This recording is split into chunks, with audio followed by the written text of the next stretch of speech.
Hello everyone, this is Lisa on my cells, and I'm going to try to keep the editing to the minimum because it's the only way I'm going to upload this video anytime soon. There's like 6 videos that I recorded and still haven't uploaded. So at any rate, found this girl on Facebook Marketplace, and I believe she's truly me 38, really good price for her, and she does have some blemishes. And I have these pants, like what are they from? And she just needs a little cleanup here. So I'm going to go ahead and put her on the chair of beauty and get her ends touched up just a tiny bit. So this girl has some paint on the back of her body, and I just want to make sure that I point out that I knew this when I bought her. Didn't pay very much for her. And this looks like there's a bit of it inside of her hair. The seller did say she tried to wash and condition it. I'm not going to let that bother me at all. I'm going to do the usual. I am going to, well, the flat iron is already on. I'm just going to spray it and flat iron through it. And we'll see how that goes. And I might not do this. I don't know if I'll do this in time for this video, but I might take her apart and scrub as much of that paint off as I possibly can. So this wig is like really nice and full, quite happy with it. And you can see this is how it started out, and you can see what it looks like for the hair that I have already flat ironed. And basically, it's just getting it super wet. And I am actually using a bristle boar brush. So after I get it super wet, I use the tension method with the bristle boar brush. I hold it into place and then I chase it with the flat iron. And you curly girls out there are probably familiar with this technique. And basically, it works the same if you're handling any synthetic fiber. Um, like I said, you know you have to be careful with this Connect Along wig because it's not like the high temp ones that you get with human wigs. But if your temperature's low, you can do this, but just be careful. That's all I gotta say about that one. This is not a tutorial. It's just me kind of telling you.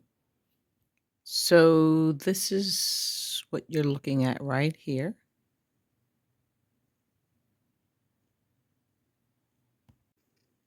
I'm smoothing it with the brush first, and then I'm going to take a couple passes. And here it is after the first pass. So you have to make sure you get it like really, really wet. It really needs to be really, really wet. And I am basically just chasing it. And after I do the pass, I'm actually smoothing it while it's still hot.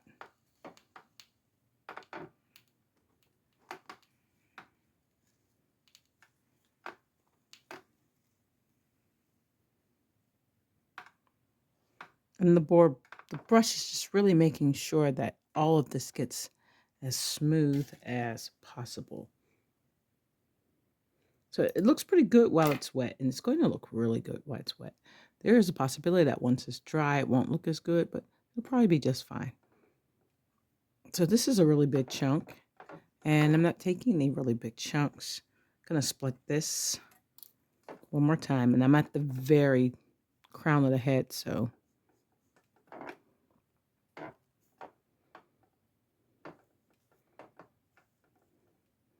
I generally split these along the lines of the tracks. Of course, that just makes sense, doesn't it?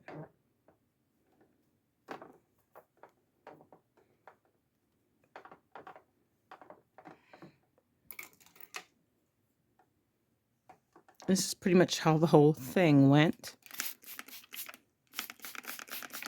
It looks really good at this very top.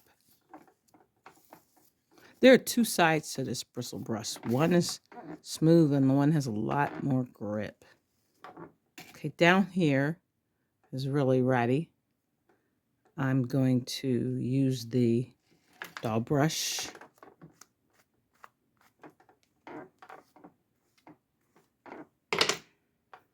This is good enough for me. And I also do one pass forward and one pass backwards. So the brush in the front and the brush in the back.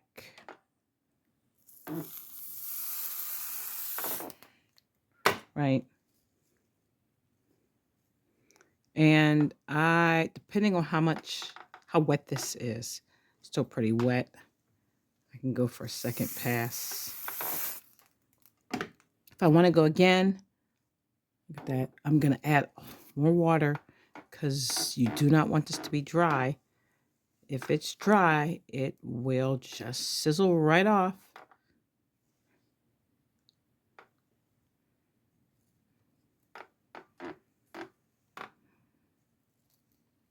I actually keep brushing it smooth as long as it's warm.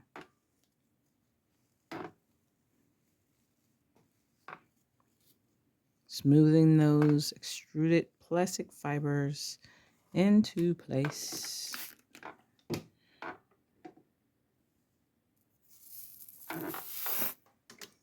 Don't stay in one space. Okay, that's good enough for me. You really have to watch these little hairs. They don't take too kindly to being touched. They will melt off. Here's our last pass. Now, this has taken me a while. I want to say from the time I started the video till now, it's been maybe about a half an hour. And what I do like to do, I like to film these videos and then just speed them up. But there's a lot going on at the moment. So just, like I said, I want to keep the processing time to a minimum to ensure that I actually upload this video.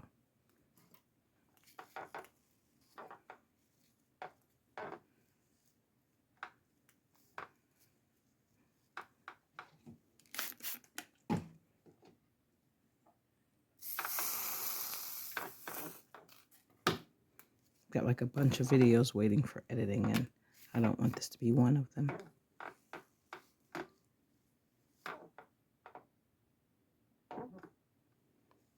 There are some flyaways up here. It's going to be kind of hard to get these flyaways. I have some options. I could try to hit the flyaways. I could just say, forget it to the flyaways. Or I could brush them with some hot water and a toothbrush and wrap the head and mold the flyaways. So I think I'm gonna go, well, I could always just wrap the flyaways, period, with cold water, put her under the hooded dryer. There's a couple different ways to do this. So I think I'm just going to not worry about the flyaways. So we're gonna let that hair dry and see how it turns out. Here she is. I just want to show this real quick.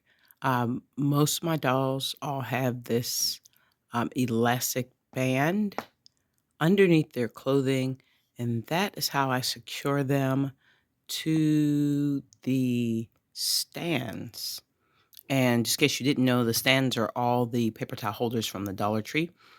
And for the most part, they are generally heavy enough to keep a doll standing. If for some reason they're not, I have like tiles you get from Home Depot, and you can glue the tiles onto the base, and that will make them heavy enough. Or if you want to cut wood blocks, whatever. But for the most part, they usually hold. And here's how she looks. I mean, it's not perfect hair, but it still looks pretty good. There's a few flyaways at the top, and most of the time, I just don't worry about it. She's an older doll, and that's just kind of way things are. There's maybe a possibility I might put some wig spray on top of it, or a little bit of holding spray. And I'm just saying that as a caveat, as a person who has dealt with synthetic hair, I I know what to do with the hair, and I generally wash and clean the dolls maybe twice a year. I'm not really worried about the product collecting dust because it most certainly will collect dust. So you want to think about that depending on how you're storing them. But in my case, I do their hair frequent enough. It's not such a big deal, but you kind of have to be careful. You can put the hot water on it and wrap it and dry it, and it'll hold those down. The toothbrush, wrap it, dry it, hold it down. In my case, I might just dab a little something on there, little wig spray to tame those, or I might just leave it alone. It really depends. So I'm I'm really happy about having number 38. She's not like a doll that I sought after, but I saw her on the Facebook Marketplace, and for that price, I couldn't resist her. I have some people interested in buying her, but, I wasn't able to get any that paint off at the moment, and I'm not really gonna work that hard to get it off. It doesn't bother me. If it does at some point, when I finally do restring her, I'll, try some products to get it off, or I'll send her in to the doll hospital for a new torso. I'll get a torso off of eBay, but it actually doesn't bother me so much. I'm gonna name her Marley for now, and we'll see if she stays in my collection in the future. Thanks a lot. Have a great day.